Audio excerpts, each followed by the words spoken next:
और इसी की तर्जमानी शायर मशरिक डॉक्टर इकबाल ने यूं की कि मोहम्मद से वफा तूने तो हम तेरे हैं, ये जहां चीज क्या लौहो कलम तेरे हैं। और हफीज जालंधरी यूं लिखते हैं, मोहम्मद की मोहब्बत दीन हक की शर्त अव्वल है, इसी में हो अगर खामी तो सब कुछ नामुकम्मल है। और बरेली के ताजदार इमाम इश्क मोहब्बत आला हजरत इमाम अहमद रजा खान फाजिल बरेलवी अलैहि रहमतुल मन्नान अपने आका की शान में यूं इरशाद फरमाते हैं, यही बोल सिदरा वाले चमने जहां के थाले, यही बोल सिदरा वाले चमने जहां के थाले, सभी हमने छान डाले तेरे पाए का न पाया, तुझे एक न एक बनाया, तुझे एक न एक बनाया। अर्ज़ो मारूस से कबल आइए हमराब निहायत ही अदब व एहतराम के साथ अपनी और सारी कायनात के मरकज़ अक़ीदत अल्लाह के महबूब दानाए गुयूब सल्लल्लाहु ताला अलैहि वसल्लम की मुक़द्दस बारगाह में झूम कर दरूद शरीफ पढ़ें। अल्लाहुम्मा सल्ली अला सय्यिदना वाला आलि सय्यिदना व मौलाना मुहम्मदिन मादिल जूद वल करम वालिही व बारिक वसल्लिम सलातम व सलामन अलैका या रसूलुल्लाह सल्लल्लाहु ताला अलैहि वसल्लम। मेरे भाई, मैंने आपको नश्तर नहीं मारा है। आप जो यहाँ से उठ के जा रहे हैं तो मैंने तो अभी कोई कलाम भी नहीं किया, लेकिन खैर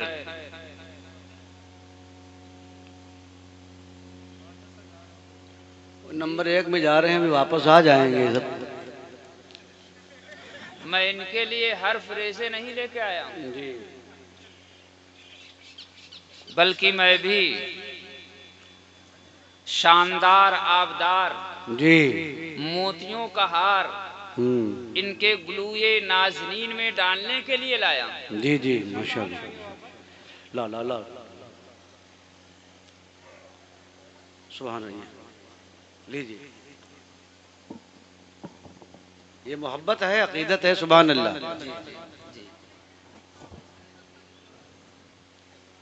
इधर डालिए।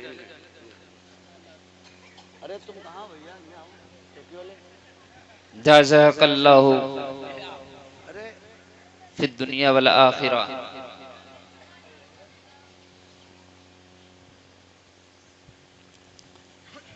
अभी मुझसे पेशतर नब्बाज़े कौम व मिल्लत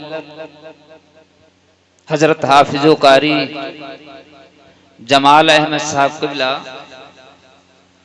जिनकी निज़ामत भी शानदार है, खिताबत भी शानदार है, नातिया कलाम भी जो पढ़ने का अंदाज है वो भी शानदार है। तो मैं तो ये कहूँगा कि दुनिया भर के तमाम झंझटों से बेहतर है एक को बुला लो, है कि नहीं भाई? आपके सारे काम चल जाएंगे, बेहतर होगा कि नहीं? लेकिन ये तो आपकी मोहब्बतें हैं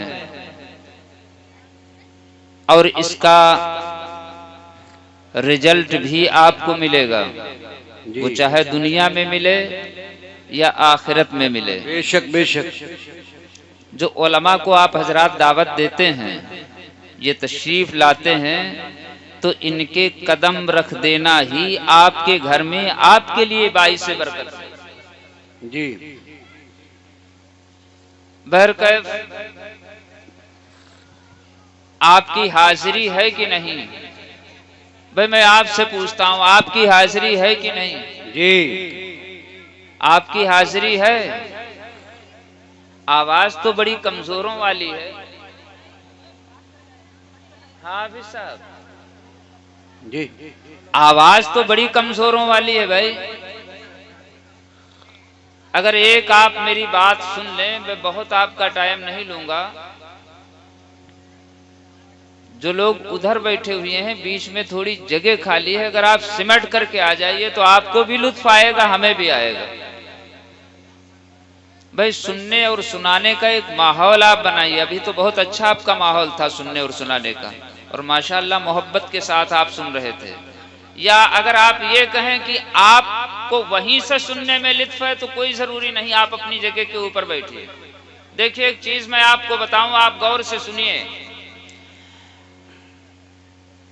अगर किसी के जिस्म में फोड़ा निकल आए, हाफिज साहब जी जी, अगर किसी के जिस्म में फोड़ा निकले तो आपने देखा होगा वो इलाज के लिए डॉक्टर के पास जाता है, और डॉक्टर के पास नौजवान चंद जो है कंपाउंडर होते हैं जी, वो डॉक्टर उनसे कह के बेंच के ऊपर उन्हें लिटाता है और उन नौजवानों से कहता है कि इसको जकड़ो जी, तो वो जकड़ देते हैं, और जकड़ने के बाद वो नश्तर हाथ में लेता है, और जब उसके ऊपर मारने का इरादा करता है तो आपका रोंगटा रोंगटा कांपने लगता है, और जब मारता है नश्तर तो आपकी चीख भी निकलती है, पुकार भी निकलती है, आप तिलमिलाते भी हैं और दाहिने बाहिने अपने हाथ और पैरों को भी फेंकते हैं। अब आप बताइए कि जो डॉक्टर आपके साथ में कर रहा है वो दोस्ती कर रहा है या दुश्मनी? दोस्ती कर रहा है भाई, दोस्ती कर रहा है या दुश्मनी? आप बताइए। वो आपके साथ में दुश्मनी नहीं बल्कि आपके साथ में वो दोस्ती कर रहा है। क्यों? अगर आपके फोड़े को इसी हालत में वो छोड़ दे तो कल नासूर की शक्ल इख्तियार कर लेगा, उसका जहर आपके जिस्म में फैल करके आपकी जान लेने का सबब भी बन सकता है। इसलिए डॉक्टर आपका इलाज करता है। इसी तरह से उलमाए रब्बानीन हमेशा कौमे मुस्लिम का इलाज करते रहे। बेशक बेशक। अब अगरचे ये बात आपको खराब लगे वो बात अलग है, लेकिन जिस तरह से डॉक्टर आपके फोड़े का सही इलाज ना करके आपकी चीखों पुकार पर गौर व फिक्र करे और उसी हालत में छोड़ दे तो वो नासूर की शक्ल इख्तियार करके आपकी जान लेने का सबब बन जाता है। इसी तरह से अगर उलमा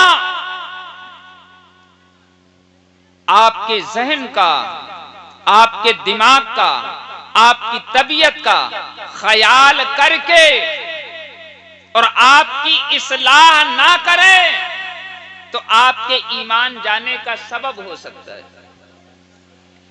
इसलिए मेरे अजीज, कोई आलिमे दीन कोई बात कहे तो ऐसा नहीं कि उसने आपको तकलीफ पहुंचाने के लिए कहा है, बल्कि उसका मकसद ये होता है कि शायद मेरी बात आपके जहन के अंदर उतर जाए और आपकी इस्लाह हो जाए, इसलिए कहता है। मेरे अजीज, हम लोग इसीलिए यहां पर जमा हुए हैं। हम थोड़ी देर आपसे गुफ्तगू करेंगे और हाफिज साहब ने जैसा बताया कि कोई मैं बहुत बड़ा खतीब नहीं, ये तो इनका हुस्न ज़न है या इनकी मोहब्बत है कि इन्होंने मेरे बारे में कहा।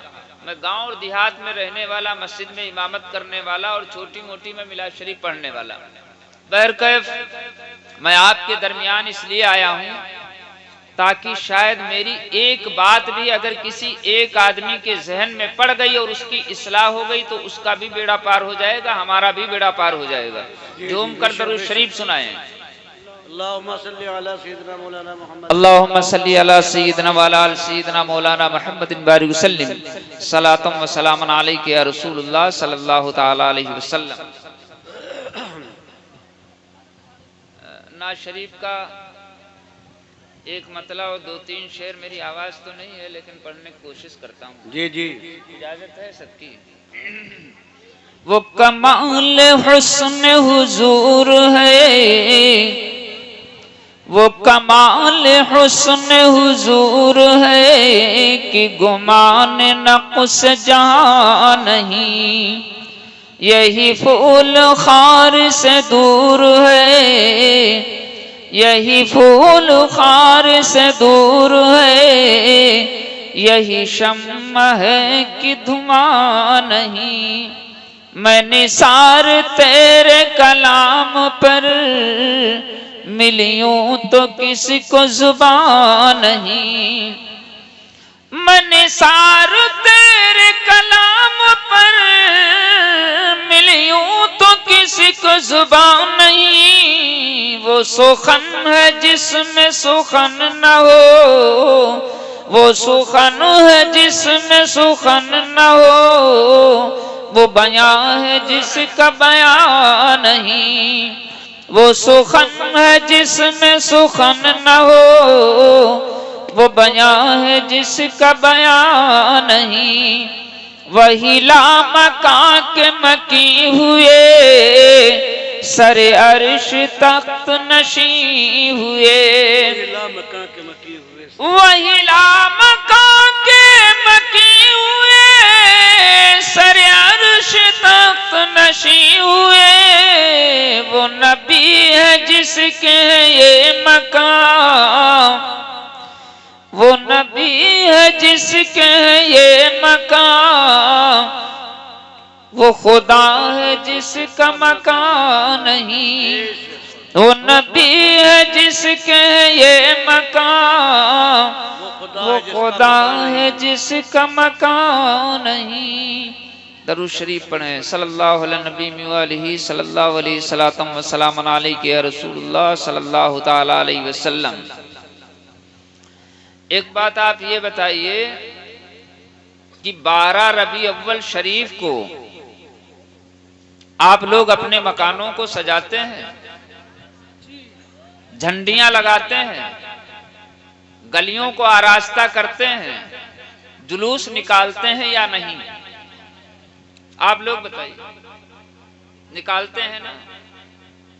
अच्छा, एक चीज आप ये बताइए, जब मेरे आकाए करीम सल्लल्लाहु अलैहि वसल्लम की मक्के में जलवागरी हुई तो क्या मक्के वालों ने मेरे नबी का जुलूस निकाला? क्या झंडियां लगाई? क्या अपने मकानों को कुमकुमों से सजाया? क्या गलियों को आरास्ता किया? क्या जुलूस निकाला? आप पूरी तारीख को खंगालिए, कोई हवाला मिल जाए तो हमको भी बताइए। अब एतराज करने वाला एतराज करता है कि मौलाना साहब, जब मक्के में नबी की जलवागरी हुई तो किसी मक्के के अंदर मक्के वालों ने नबी की आमद में अपने मकान को नहीं सजाया, नबी की आमद के ऊपर गलियों को आरास्ता नहीं किया, नबी की आमद के ऊपर जुलूस नहीं निकाला, नबी की आमद के ऊपर झंडी और झंडे नहीं लगाए गए। फिर आप ये क्यों करते हैं? आप उनसे एक मोटा सा सवाल कर लीजिए, अरे मक्के में जब मेरे नबी की जलवागरी हुई तो मक्के के अंदर मुसलमान कितने थे? वाह वाह वाह वाह वाह, सुभान अल्लाह, वाह वाह वाह। मक्के में जब नबी की जलवागरी हुई तो मुसलमान कितने थे? अरे ऐलाने नबूवत तो मेरे नबी ने 40 साल के बाद किया। हाँ। और जब नबी मक्के के अंदर जलवागर हो रहे हैं तो कोई मुसलमान ही नहीं। अब फैसला करके तुम ये बताओ, नबी की मीलाद का जश्न, नबी की मीलाद की खुशी, नबी की मीलाद के ऊपर जुलूस, नबी की मीलाद के ऊपर मकानों को सजाना, नबी की मीलाद के ऊपर झंडी और झंडे लगाना, ये मुसलमान करेगा या काफिर? मुसलमान। मुसलमान भाई, मुसलमान करेगा या काफिर? और हम कहेंगे आओ देखो, मक्के के अंदर जब नबी की जलवागरी हुई तो जुलूस नहीं निकाला गया, क्योंकि मक्के के अंदर कोई मुसलमान नहीं बल्कि सब काफिर थे। मगर मेरे नबी जब मक्के से हिजरत करते हैं और मदीने को आप तशरीफ ले जाते हैं, मदीने वालों ने कलमा पढ़ करके, अंसार के कुछ लोगों ने ईमान ले आए थे, मदीने के अंदर मुसलमान मौजूद थे। मेरे नबी हिजरत करके जब मदीना जा रहे हैं मदीने वालों को जब खबर हुई कि मेरे आका तशरीफ ला रहे हैं तो जुलू की शक्ल बनाई, मदीने की आबादी के बाहर निकले। बनी नज्जार की छोटी छोटी बच्चियां हैं जिनके हाथों के अंदर दफ है और दफ बजा करके नबी की आमद की खुशी में झूमती भी हैं तो तराने भी गुनगुनाती हैं। तल अल बदरो अलैना मिन सनियातिल विदाई वजब शुक्रो अलैना मादा लिल्लाहि दाई। पता ये चला कि मदीने में मुसलमान थे तो नबी की आमद पर खुशी भी मनाई और जुलूस भी निकाला, और मक्के में मुसलमान नहीं थे इसलिए नबी की आमद के ऊपर ना जुलूस निकला ना वहां पर खुशी मनाई। बात समझ में आई कि नहीं? तो नबी की आमद के ऊपर जुलूस कौन निकालते हैं? मुसलमान। मकानों को कौन सजाते हैं? मुसलमान। नबी की मीलाद कौन करते हैं? मुसलमान। बात समझ में आ गई? अब सुनो, सरकार की विलादत कब हुई? सरकार किस दिन पैदा हुई? पीर के दिन, और तारीख कौन सी थी? 12 रबी अव्वल शरीफ। मगर सुनो, इख्तलाफ है। 8 को, 9 को, और आला हजरत इमाम अहमद रजा खान फाजिले बरेलवी अलैहि रहमतो व रिजवान फतावा रजविया शरीफ के अंदर खुद तहरीर फरमाते हैं सरकार की विलादत 8 रबीउल अव्वल को है। अब आप ये बताइए कि जब आपके इमाम, आपके पेशवा खुद फतावा रजविया के अंदर लिखते हैं तो आप ये फिर जो सरकार की आमद की खुशी और मीलाद की खुशी जो आप मनाते हैं ये 12 को मनाते हैं, हालांकि 12 को मेरे सरकारे दो आलम सल्लल्लाहु अलैहि वसल्लम की वफात का दिन है। सरकार की वफात कब हुई? 12 रबी अव्वल शरीफ को। दिन कौन सा था? पीर का दिन था। मगर सुनो, धोखे में मत आना। आला हजरत इमाम अहमद रजा खान फाजिले बरेलवी अलैहि रहमा फतावा रजविया शरीफ के अंदर यूं लिखते हैं कि हिंदी महीनों के एतबार से अगर कयास किया जाए तो 8 रबीउल अव्वल भी होती है, लेकिन जमहूर उलमा व मुहद्दिसीन का इत्तिफाक व इत्तिहाद ये है कि 12 रबी अव्वल शरीफ और पीर ही के दिन मेरे आकाए करीम सल्लल्लाहु ताला अलैहि वसल्लम की विलादत बासआदत हुई, और उलमाए मुतकद्दिमीन व मुतअखिरीन का इसी तारीख में मिलाद मनाते रहे। और फकीर का भी यही मामूल है। फकीर का भी यही मामूल है। इख्तलाफ तो है, लेकिन उलमा इसी तारीख में मुतकद्दिमीन और मुताखिरीन सब मनाते रहे। और सरकार की मिलाद में कभी कोई एतराज ना था। एतराज तो हुआ 150 साल से जी। और जो सरकार की मिलाद पर एतराज करें उन्हें मैं 150 साल अपनी तरफ से और दे दूं। और फिर उनसे कहो कि अगर 11वीं सदी के उलमा ने सरकार का मिलाद मनाया हो, 10वीं सदी के उलमा ने सरकार का मिलाद मनाया हो, 9वीं और 8वीं सदी के उलमा ने सरकार का मिलाद मनाया हो, तो मैं सच्चा। इख्तलाफ तो 150 साल से है। और सुनो, हिंदुस्तान के अंदर जो सबसे पहले हदीस लाने वाले हैं शेख अब्दुल हक मुहद्दिस दहलवी, वो भी सरकारे दो आलम सल्लल्लाहु अलैहि वसल्लम का मीलाद 12 रबी अव्वल शरीफ को हमेशा मनाते रहे। और जो मुहद्दिसीन की जमात दहली के अंदर है वो एक बाद दीगरे सभी मनाते रहे। सरकार की मीलाद में कभी कोई इख्तलाफ नहीं। अब बात आप सुनिए,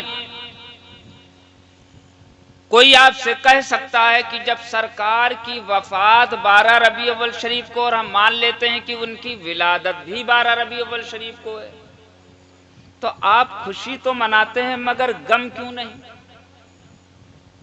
भाई खुशी तो मनाते हैं मगर सरकार की वफात का गम भी तो होना चाहिए। आप उनके कैसे उम्मती हैं? खुशी मना रहे हैं मगर गम नहीं। तो हम तो जवाब ये देंगे कि गम वो मनाए जिसका नबी मर गया हो, गम वो मनाए जिसका नबी मर गया हो। मेरा नबी तो कल भी जिंदा था, आज है और हमेशा जिंदा रहे। बेशक तो जिंदा है, वल्लाह तो जिंदा है। बात मेरी गौर से सुनिएगा और याद भी रखिएगा। ऐसी तकरीर मैं खुद नहीं करता कि 1 घंटा बयान करूं और एक भी बात आपको याद न रहे। कुछ तो याद रहे ना। मेरा नबी कल भी जिंदा था, आज भी जिंदा है, हमेशा जिंदा रहेगा। गम वो मनाए जिसका नबी मर गया हो। कोई कह सकता है अच्छा ये बताओ कि नबी को मौत आई कि नहीं? भाई मौत तो आई। मैं कहूंगा नादान ये तू कह, मैं तो ये कहता हूं नबी को मौत नहीं आई बल्कि नबी के पास मौत खुद आई और अर्ज गुजार हुई, या रसूलल्लाह जो जर्रा था आपके कदम से लग गया वो आफताब बन गया, जो कतरा था वो दरिया बन गया।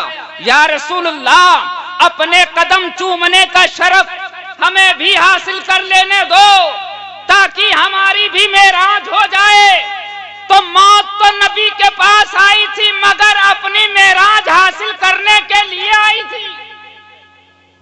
और आला हजरत ने लिखा है अंबिया को भी अजल आनी है, अंबिया को भी अजल आनी है मगर ऐसी की फकत आनी है। तो मेरे नबी को मौत तो आई मगर ऐसी आई कि बस आई। तो कोई कह सकता है कि मौत आई कि नहीं? तो मैं कहूंगा कि हाँ मौत आई मगर ऐसी की आई। तो वो फिर एतराज करता है कि फकत आई लेकिन आई। मैं कहता हूं आई, तो कहता है कि जब मौत आई तो फिर मुर्दा क्यों ना कहूं? भाई मौत आई, मरे नबी की नहीं, मौत तो आई ना, तो फिर मुर्दा क्यों ना कहूं? मैं कहूंगा नादान कुरान को पढ़, मगर इश्के रिसालत में पढ़। कुरान पढ़ मगर इश्के रिसालत में पढ़ और कहीं दूर ना जा। दुनिया के अंदर इस्लामी जंगें बहुत हुई और जिनमें बहुत मशहूर मैदान करबला है, इसी को निगाह के सामने रख ले। करबला की धरती के ऊपर मुजाहिदे इस्लाम के दस्तों पा अलग हैं, सर अलग है और जिस्म की हालत यह है कि घोड़े दौड़ा करके जिस्म की हड्डियों को चकनाचूर कर दिया गया है। और तारीख पढ़ो तो सर कहीं पर दफन है और जिस्म कहीं पर दफन है। हाल यह है कि जिस्म के साथ सर दफन भी नहीं, आज़ा इलाहिदा इलाहिदा है। मैं कहूंगा नादान अब तू ये बता कि उस शहीद इस्लाम को मौत आई कि नहीं आई? अरे मौत तो इस तरह से आई कि उसका हाथ भी अलग है, उसका सर भी अलग है, जिस्म के तमाम आज़ा भी अलग हैं और जिस्म की हड्डियों का ये आलम है कि घोड़ों की टापों से उसके जिस्म की हड्डियों को चकनाचूर कर दिया गया है। अब इस आलम में तू ये बता कि मैं उस मुजाहिदे इस्लाम को जिसने अल्लाह के रास्ते में अपनी अजीज जान दे करके अपने जिस्म को तमाम हिस्सों में तकसीम करवा लिया है, उसे मैं मुर्दा कहूंगा कि नहीं कहूंगा? कहा हरगिज उनको आप मुर्दा नहीं कहेंगे, इसलिए कि अगर उनको आप मुर्दा कहेंगे तो दायरे इस्लाम से आप बाहर हो जाएंगे। इसलिए कि कुरान कह रहा है वला तहसबन्नल्लज़ीना कुतिलू फी सबीलिल्लाहि अमवात बल अहयाउ इंदा रब्बिहिम यरज़ुकून, कि जो अल्लाह के रास्ते में मारे गए, जो अल्लाह के रास्ते में कत्ल किए गए, अरे मुर्दा कहने की बात तो बहुत दूर की है। अपने वहमो गुमान के अंदर भी, अपने जहन के अंदर भी, ख्याल के अंदर भी ना लाना। वो मुर्दा है इसलिए कि वो जिंदा है और रब तबारुक ताला उन्हें रिस्क भी देता है। मैं कहूंगा नादान, अब तू ये बता कि नबी अफजल होता है या शहीद, तो वो कहेगा नबी अफजल होता है। मैं कहूंगा जब जब जो आला है, जो असफल है, जो अफजल है, अरे जो उससे कमतर है, जब वो जिंदा है तो आला क्यों जिंदा नहीं? और नबी के ऊपर मौत तो आई, मगर नबी की हदीस तुझे याद ना आई। मेरे नबी इरशाद फरमाते हैं, इन्नल्लाह हर्रमा अलल अर्दी अमताकुल अजसादल अंबिया फनबीजुल्लाहि हय्युन, कि जो अल्लाह तबारुक ताला ने जमीन को ये हराम कर दिया कि वो नबियों के जिस्मों को खाए। नबी जितने हैं वो सबके सब जिंदा हैं और अल्लाह के पास उन्हें रिस्क भी दिया जाता है। आला हजरत ने इसी की तर्जमानी करके बताई, तू जिंदा है वल्लाह, तू जिंदा है वल्लाह, मेरे चश्मे आलम से छुप जाने वाले। सुभान अल्लाह, नारे तकबीर, नारे रिसालत, सुभान अल्लाह, सुभान अल्लाह।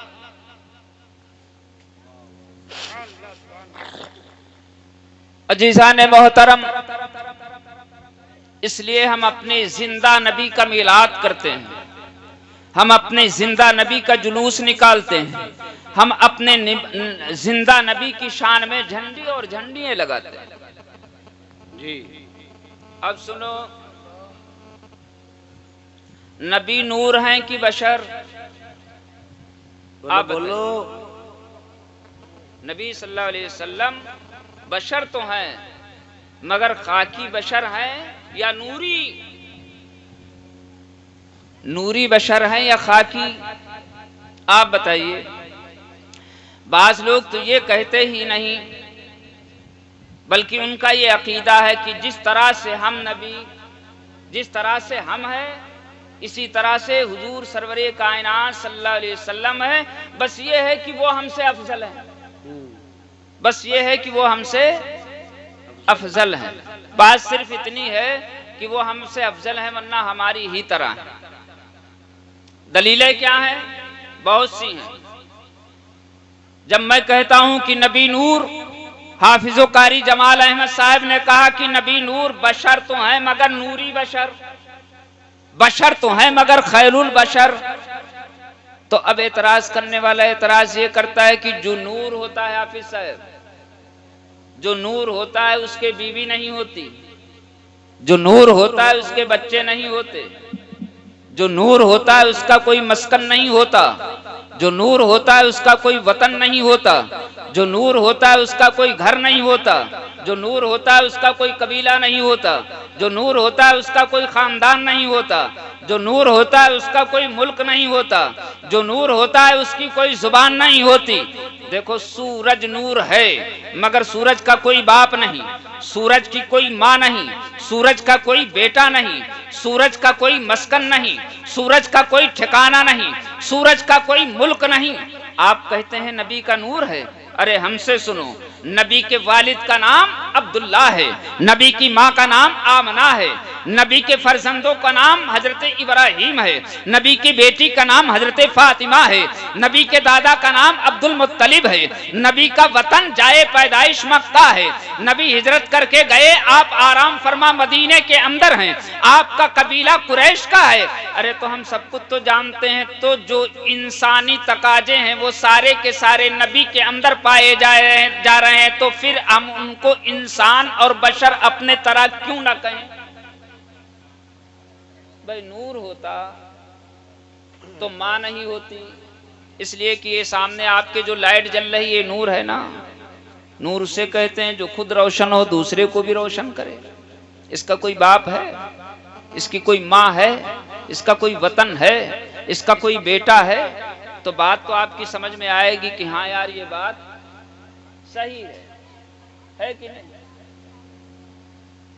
मगर सुनो, मेरे आका इरशाद फरमाते हैं, अव्वलु मा खलक़ल्लाहु नूरी, अल्लाह ने सबसे पहले मेरे नूर को पैदा फरमाया। सबसे पहले अल्लाह ने मेरे नूर को पैदा फरमाया। अल्लाह ने सबसे पहले मेरे नूर को पैदा फरमाया। मक्के से पहले, मदीने से पहले, शाम से पहले, सुबह से पहले, बाप से पहले, दादा से पहले, नाना से पहले, नानी से पहले, अब्दुल मुत्तलिब से पहले, चांद से पहले, सूरज से पहले, अरे जब कायनात का कोई जर्रा ना था, अल्लाह ने उस वक्त अपने नबी को जलवागर फरमाया। इसीलिए आला हजरत ने यूं इरशाद फरमाया कि जाहिर में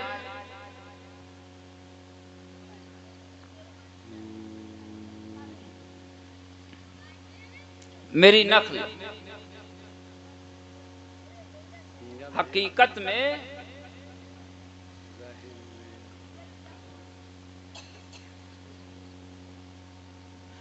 जाहिर में मेरे फूल, हकीकत में मेरी नक्ल।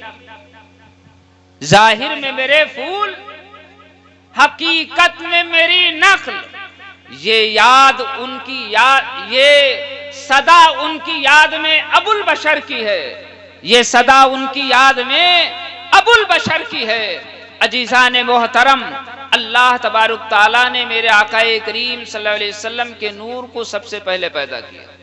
बात आप लोगों की समझ में आई कि सरकार नूर है, इसलिए कि आमना से पहले, अब्दुल्लाह से पहले, अब्दुल मुत्तलिब से पहले, मक्का से पहले, मदीना से पहले, हर जगह से पहले और सारी कायनात से पहले अल्लाह ने नबी के नूर को पैदा फरमाया।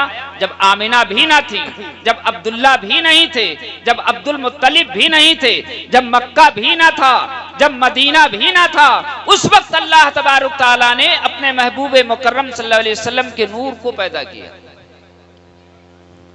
अब बात यह है कि मेरे आकाए करीम सल्लल्लाहु अलैहि वसल्लम बशरी शक्ल में इसलिए आए ताकि उम्मत को जीने रहने का सलीका आ जाए। अब एक बात और आप सुनिए, कोई इतराज ये कर सकता है, आपसे सवाल कर सकता है कि नबी अगर नूर हैं तो जब जंगे उहद में मेरे आका का एक दंदाने मुबारक शहीद हुआ तो खून इतना निकला कि आपके जो कपड़े थे वो भी खून के अंदर सन गए। और नूर का तकाजा यह है कि नूर को तोड़ा जाए, नूर को फोड़ा जाए, नूर को काटा जाए, मगर उसमें से अरे भाई सामने ये बल्ब लगा हुआ है, ये राड लगा हुआ है, इसको आप तोड़िए, खून निकलेगा? नहीं निकलेगा ना। तो जो नूर होता है उसमें खून कहाँ निकलता है? और सरकार का दांत जंगे उहद में शहीद हुआ तो खून निकला। अजीज़ान गिरामी, मेरे सरकार की विलादत होती है, हलीमा सादिया लेकर के देहात दूध पिलाने के लिए ले जाती है। 2 साल की जब मुद्दते मुअय्यना गुजरी, वापस लेकर के मक्के आई, मगर बार बार रास्ते में हजरते हलीमा सादिया के ये तमन्ना अंगड़ाई ले रही थी, काश कि ये बच्चा थोड़े दिन तक मेरे पास और रहता, काश कि ये बच्चा थोड़े दिन तक मेरे पास और रहता। तो अजीज़ाने मोहतरम, अल्लाह तबारुक ताला ने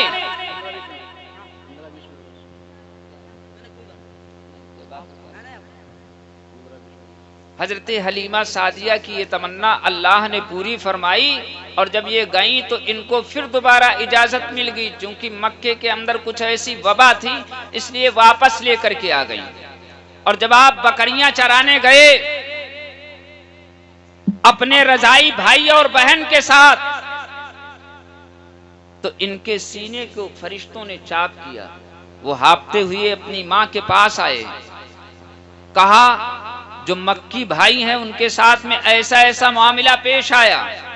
आप हांफती और दौड़ती हुई गईं तो देखा मेरे आका करीम सल्लल्लाहु अलैहि वसल्लम बैठे हुए हैं और आपके जिस्म के ऊपर, कपड़ों के ऊपर कोई खून का न दाग है न धब्बा है, और सीने के ऊपर शगाब भी है और टांके भी लगे हुए हैं। 4 मरतबा मेरे आका करीम सल्लल्लाहु अलैहि वसल्लम का शक्के सद्र हुआ, मगर खून एक बार भी न निकला। तो वो तकाज़े बशरियत से था जो खून निकला। अजीज़ान मोहतरम,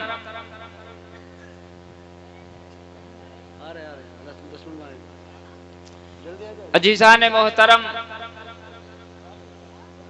अगर इस टॉपिक के ऊपर मैं तकरीर करूं हाफिज जी, तो इसी पे बोलता रहूंगा।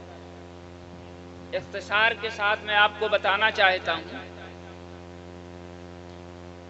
सरकार इरशाद फरमाते हैं कि सबसे पहले अल्लाह ने मेरे नूर को पैदा किया और मेरे नूर से अल्लाह तबारुक ताला ने सारी कायनात को बनाया। व कुल्लुल खलाइक मिन नूरी, और तमाम मखलूक मेरे नूर से पैदा की गई। हदीस को आप जहन में रखिएगा, आपको एक जहन देना चाहता हूं। इस हदीस के टुकड़े से मेरे हुजूर सरकारे दो आलम सल्लल्लाहु अलैहि वसल्लम का हाजिर व नाजिर होना भी साबित है कि तमाम मखलूक मेरे नूर से पैदा की गई। हाजिर व नाजिर होना मेरे सरकार का इस हदीस से साबित है। इसलिए कि सामने आप बिल्डिंग देख रहे हैं, ये बिल्डिंग बनी है, इसका मटेरियल भी आप जानते होंगे। इसमें सरिया भी लगी है, इसमें सीमेंट भी लगी है, इसमें ईंटा भी लगी है, इसमें बालू भी लगी है। अब कोई आदमी ये कहे कि नहीं बिल्डिंग तो तस्लीम करूंगा मगर इसका मटेरियल नहीं तस्लीम करूंगा, तो आप कहेंगे ये पागल है, इसे ले जाओ आगरा या बरेली। इसलिए कि जब बिल्डिंग है और बिल्डिंग का वजूद भी है तो सरिया भी तस्लीम करना होगी, ईंटा भी तस्लीम करना होगी, मोरंग भी तस्लीम करना होगी और इसकी सीमेंट भी तस्लीम करना होगी। भाई बिल्डिंग पाई जाएगी तो उसका मटेरियल भी तो पाया जाएगा। ये सही है ना? बात समझ में आई कि नहीं? अब सरकार इरशाद फरमाते हैं वह कुल्लुल खलाइक मिन नूरी, और तमाम मखलूक मेरे नूर से पैदा की गई। तो अब मुख्तसर ये कि जहां जहां खल्क का इतलाक होगा, जहां जहां खल्क का इतलाक होगा, जहां जहां मखलूक बोला जाएगा, वहां मेरे आकाए करीम सल्लल्लाहु ताला अलैहि वसल्लम के जलवे भी पाए जाएंगे। इससे इस हदीस से ये पता चलता है कि मेरे सरकार हाजिर व नाजिर भी हैं। और हजरत मैं तो उनकी मुखालिफत करता हूं जो लोग ये कहते हैं कि सरकार आए और गए। अरे कायनात का कोई ऐसा जर्रा भी दिखाओ जहां पर सरकार की जलवागरी ना हो।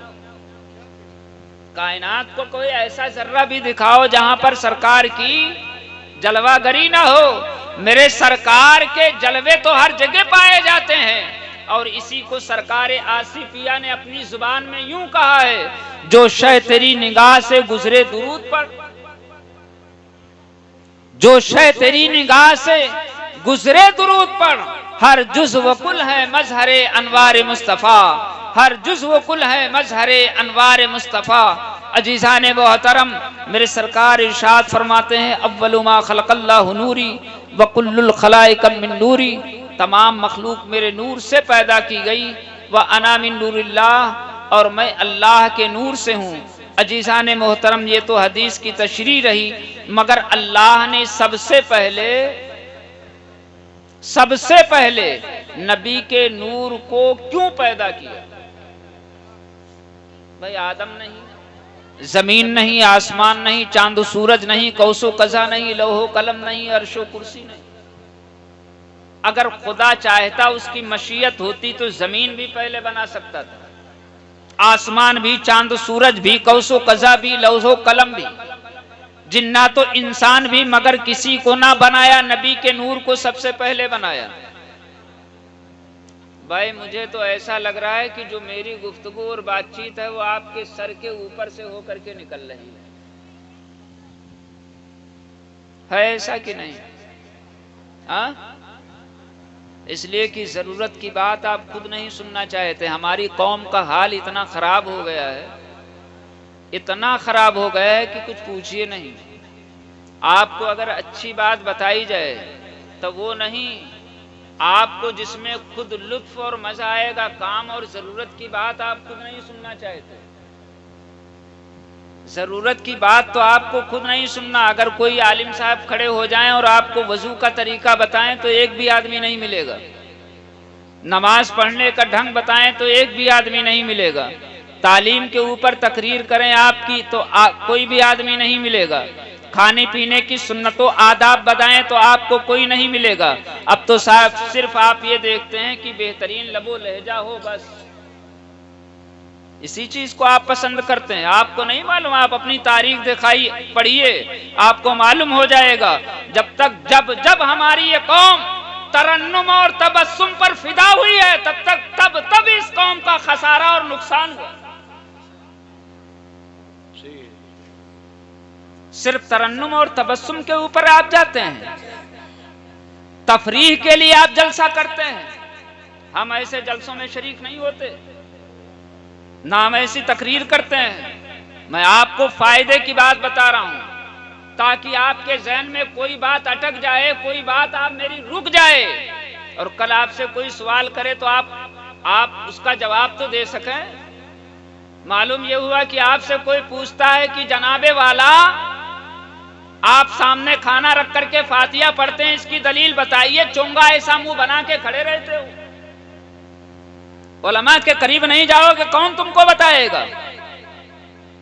तो कम अज कम मोहब्बत के साथ जलसा कराने का एक मकसद होता है।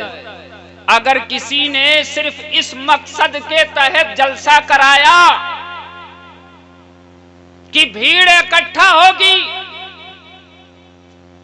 अच्छे पढ़ने वाले आएंगे, उनका तरन्नुम बहुत अच्छा होगा, लोग सुन करके खुश होंगे, मेरी तारीफ करेंगे, आप यकीन जानिए कराना वाले चाहे 1 लाख रुपया खर्च कर दें कोई फायदा नहीं। फायदा कब है?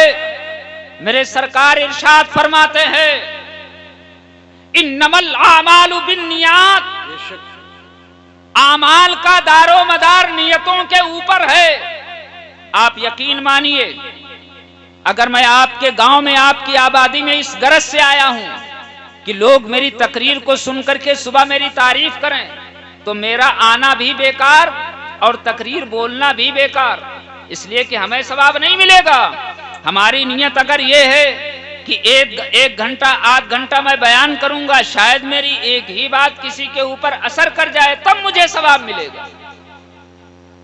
तो जलसा कराओ खुलूस नियत के साथ, सुनने आओ तो खुलूस नियत के साथ। मैं आपको बात बताना चाहता हूं, अगर मैं आपसे ये पूछ लूं कि नमाजे इशा कितने लोगों ने पढ़ी है, तो शायद 2-4 निकल आए। मैं हाथ नहीं उठवाऊंगा। मेरे सरकार इरशाद फरमाते हैं अस्सलातु इमादुद्दीन, नमाज दीन का खंभा है। बगैर नमाज पढ़े हुए अगर नमाज आप पाबंदी के साथ नहीं पढ़ते और आप सोचें कि सिर्फ मिलाद और जलसे से मेरा काम चल जाएगा, तो यह आपकी खाम ख्याली है। नमाज बुनियाद है। नमाज जो है वो तमाम इबादत में अहमुल इबादत है। बेशक। आपके ऊपर 5 वक्त की नमाज फर्ज है।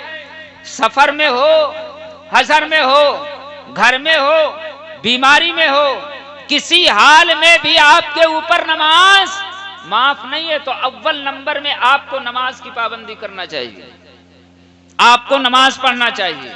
दूसरी चीज ये है कि आज हम रोना रोते हैं कि हमारे बच्चे पढ़े लिखे नहीं।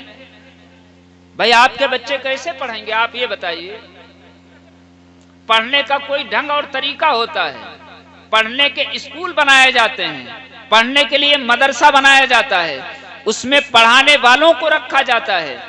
अब सूरत हाल क्या है कि जो जमाने के हालात होते हैं उस एतबार से इंतजाम भी करना होता है।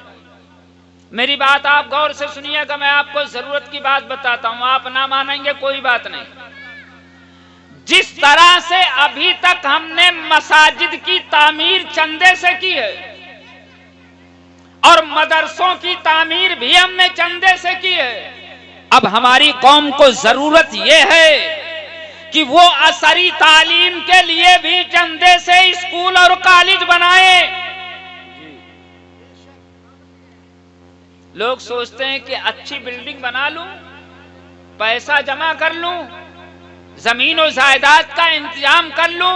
खाक में गई तेरी बिल्डिंग, खाक में गई तेरी दौलत, खाक में गए तेरे प्लाट और खाक में तेरी गई जमीन और जायदाद। क्या करेगा? इस मकान को चाटेगा। क्या करेगा? दौलत जो तेरी बैंक में जमा है उसको कब्र में अपने सीने के ऊपर रख करके जाएगा। अरे तेरा बच्चा इल्म से कोरा है, उसके पास इल्म नहीं, और तू जानता है कि बगैर इल्म के कोई इंसान तरक्की कर ही नहीं सकता। अब ये बताओ, कौम मुस्लिम होश में आओ, अपने हालात से बखूबी तुम वाकिफ हो। तुमको वकील की जरूरत है कि नहीं? तुमको डॉक्टर की जरूरत है कि नहीं? तुमको बैरिस्टर की जरूरत है कि नहीं? तुमको इंजीनियर की जरूरत है कि नहीं? अब मेरे भाई आप सोचिए, गौर फिक्र कीजिए, जब हमारी कौम में वकील नहीं होगा, जब हमारी कौम के अंदर डॉक्टर नहीं होगा, जब हमारी कौम में प्रोफेसर नहीं होगा, जब हमारी कौम में इंजीनियर नहीं होगा, तो कहां से मिलेंगे आपको? जो कमजोर तबके के लोग हैं, गरीब हैं, वो तो बात अलग है, मगर अल्लाह ने जिनको तौफीक दी हो, अपने बच्चों को ऐसी तालीम दिलाओ, ऐसी तालीम दिलाओ कौम की जरूरत बन सके। कौम की जरूरत के तहत आपको बनाना चाहिए। अब मिसाल के तौर पर, ये आपका गांव गंगा बहेड़ है, आपका जो मदरसा हो अगरचे मकतबी शक्ल का हो, मगर उसके अंदर उससे इतनी मोहब्बत करो, इतनी मोहब्बत करो कि टूट करके ऐसी मोहब्बत करो अपने इस गांव के मदरसे से कि जैसी तुम्हें मोहब्बत अपने मकान से भी ना हो।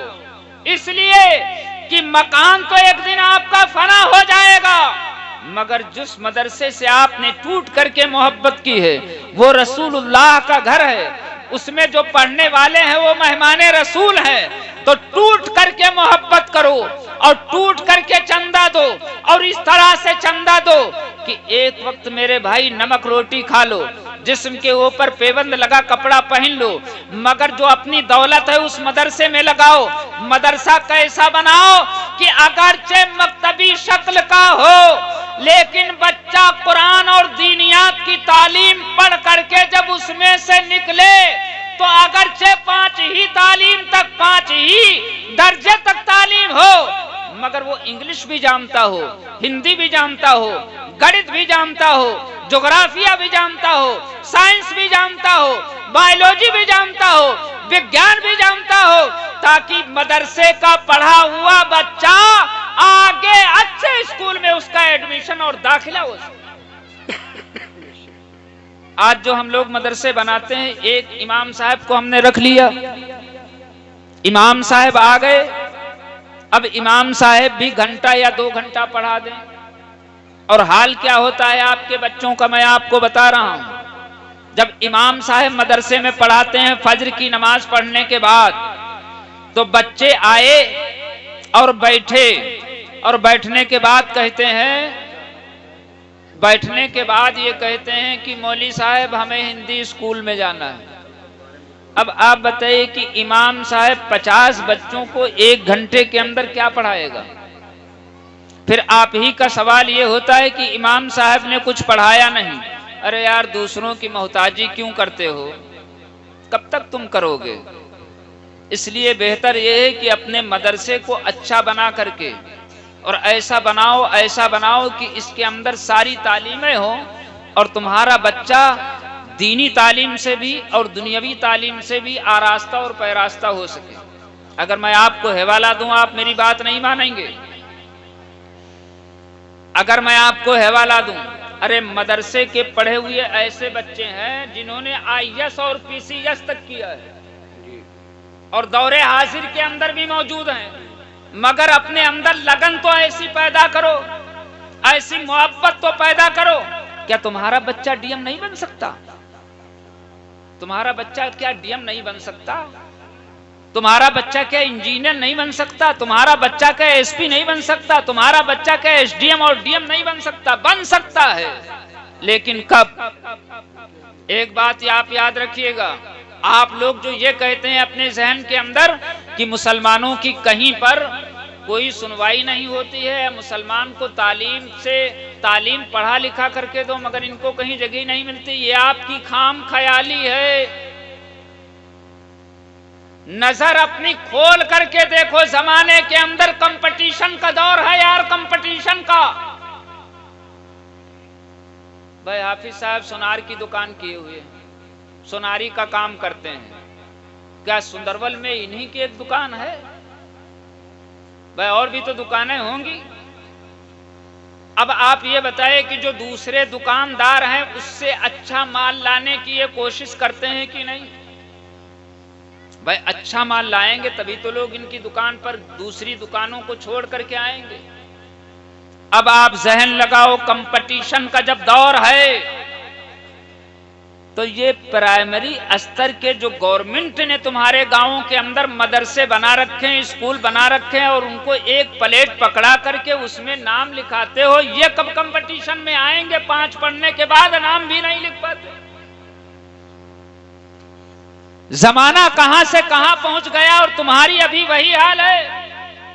बच्चे को इंग्लिश मीडियम में पढ़ाओ, अच्छी तालीम उसे दिलाओ, और जब अच्छी तालीम उसे आप दिलाएंगे बच्चा तुम्हारा आगे बढ़ेगा और कंपटीशन के अंदर बैठेगा।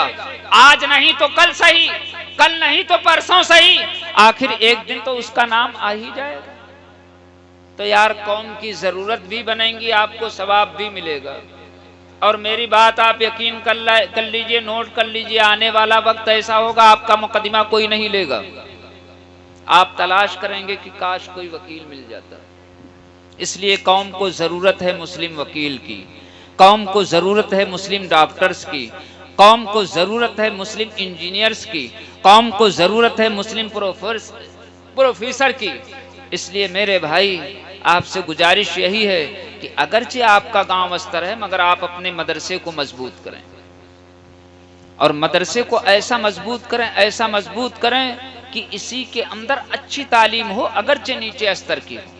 और फिर जब आप अपने वहां सिलसिला बना लेंगे तो इस तरह से ये सिलसिला बनता रहेगा। दूसरी चीज, एक चीज मैं और मुख्तसर बताऊंगा हजरत, टाइम तो नहीं है लेकिन बस 2 मिनट में अपनी बात पूरी करना चाहता हूं, इसलिए कि मुझे भी टाइम का बहुत लिहाज है। लेकिन क्या करूं, आपकी जो जिंदगी है 2 हिस्सों में बटी है, एक हुकूकुल्लाह, एक हुकूकुल इबाद। सारे लोग मेरी बात गौर से सुन रहे हैं। आपकी जिंदगी 2 हिस्सों में बटी, एक हुकूकुल्लाह, एक हुकूकुल इबाद। हुकूकुल्लाह क्या है? नमाज पढ़ना अल्लाह का हक है, रोजा रखना अल्लाह का हक है, हज करना अल्लाह का हक है, ज़कात देना अल्लाह का हक है। अब मेरे अजीज आप यूं सुनिए कि अगर हुकूकुल्लाह में कोताही हो गई, यानी वक्त से आप नमाज नहीं पढ़ पाए, रोजा नहीं रख पाए, हज नहीं कर पाए, ज़कात नहीं दे पाए, लेकिन मैदान महशर में आपका कोई सिफारिशी हो गया, अल्लाह के हबीब सल्लल्लाहु अलैहि वसल्लम ही ने आपकी सिफारिश कर दी और अल्लाह ने उनकी सिफारिश को आपके हक में कबूल कर लिया, तो आपका बेड़ा पार हो गया, आप जन्नती हो जाएंगे। बात सुन रहे हैं कि नहीं? भाई नमाज आप वक्त पर नहीं पढ़ पाए, रोजा नहीं रख पाए, हज ज़कात कुछ नहीं दे पाए, लेकिन आप सच्चे मोमिन और मुसलमान हो करके मरे तो कयामत में रसूल की सिफारिश और शफाअत आपको मिलेगी और अल्लाह कबूल फरमाएगा, आप जन्नती हो जाएंगे। लेकिन हुकूकुल इबाद का जो मामला है वो बहुत अहम है,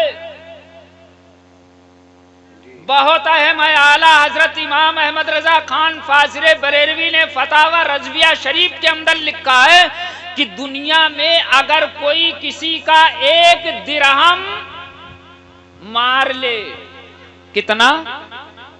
1 दिरहम चांदी का सिक्का होता है, 1 दिरहम 1 रुपया, वो अगर कोई किसी का गसब कर ले या मार ले, किसी का हक हो छीन ले, तो कयामत के दिन अल्लाह तबारुक ताला उस 1 दिरहम के एवज में 700 वो फर्ज नमाजें जो खुदा की बारगाह में मकबूल हुई होंगी। हाफिज जी कुछ गलत कह रहा हूं, आप लोग बैठे हुए हैं तो बताइएगा।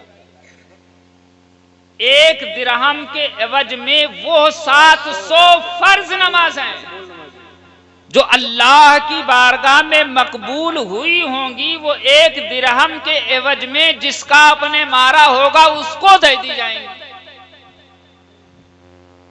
अब जरा आप ख्याल ये करिए कि पहली बात तो आप नमाज पढ़ नहीं पाते, दूसरी बात जो पढ़ते भी हैं तो कौन दावा कर सकता है कि मेरी नमाज मकबूल हो गई।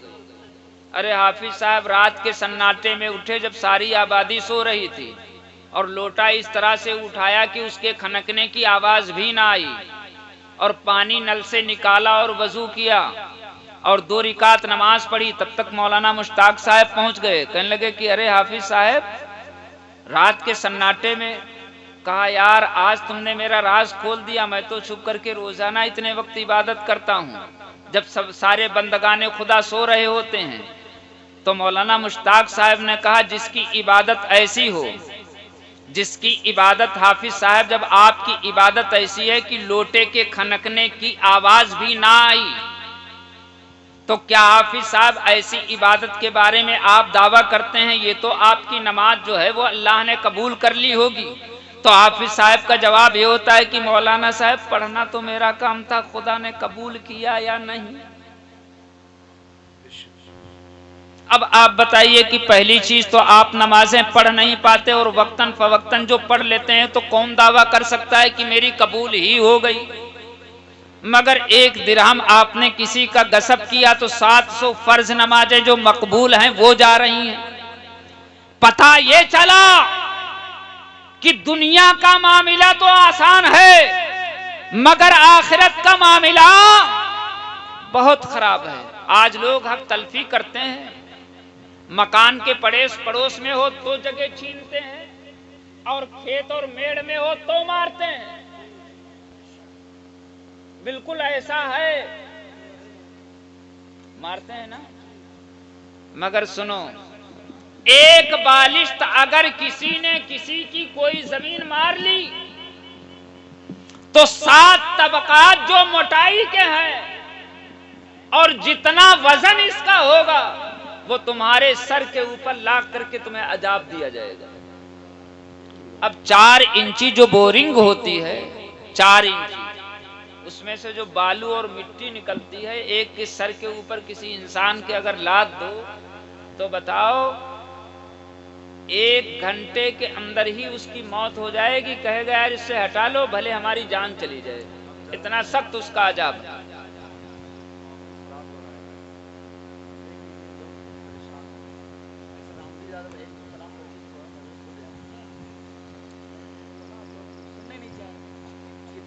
आप बात कर रहे हैं, कुछ सुन रहा है आजकल के मुसलमानों के हालात। भाई ठीक है, आप लोग हमारी जमात के अच्छे हैं, आप शेर व शायरी करते हैं, पढ़ते हैं, आप जमाल साहब जाते, ये जाते, सभी लोग जाते हैं।